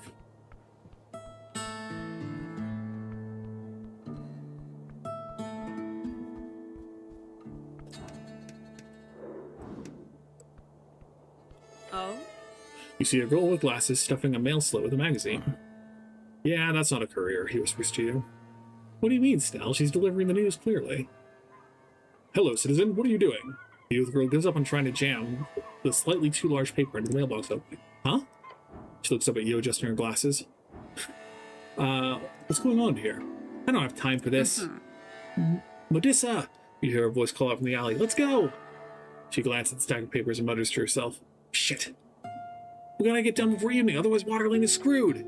You hear the girl in green groan as she grabs her stack of papers. Then she rushes down the alleyway. Not sure what that was about. Did you see the armband? Asgalist. The armband, yes. She is an Asgalist. She's just some girl. No need to care. Down the alleyway? I have no business there. Okay.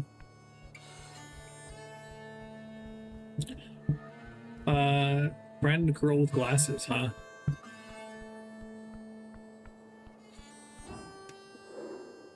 Pina Athena. Rough.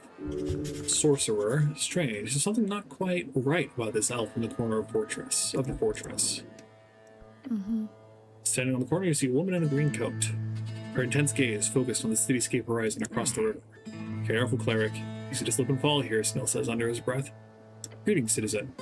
She turns her head, the expression cold. She is mourning. Yes. Busy woman, just standing on a ledge, doing nothing, sure. This is a real lady, impressive with your poetry skills. Elves are scary, do not trust her. I am the cleric of Norbert. She breaks eye contact, once again facing the river. I gained a shard of yore? Oh, because I keep saying I'm a cleric. Call me Pina. Tervetus. It's as if she is searching for something. What are you doing here? Waiting. She's anxious. Waiting for what? She looks up the pillar of Jor. I have a friend in need of help. It sounds like a quest. I can help. Me. I do that. No need. I've caused enough trouble as it is. No, she has to give you this quest. Please, I want to help. The elf is quiet. A little show of force and you'll be able to get your hands on this quest. Sure. We succeed. You feel a surge of confidence. There is only one way to make her give this quest. Prove your heroic qualities. You know who I am? I'm the man that'll save the world one day. The elf turns and looks at you. If your friend needs help, I'm the guy to do it. She stares at you for a while, taking you in.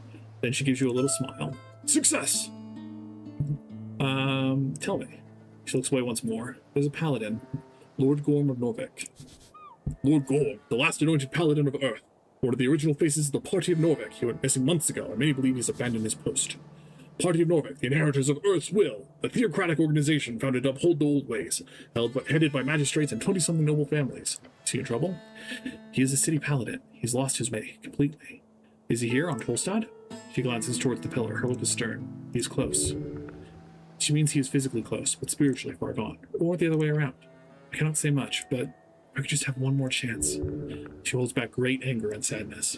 If you can find him, Ron, tell him. Tell him sincerely and with all of my heart. He can go F himself. The tone of voice is like a shriek of a banshee.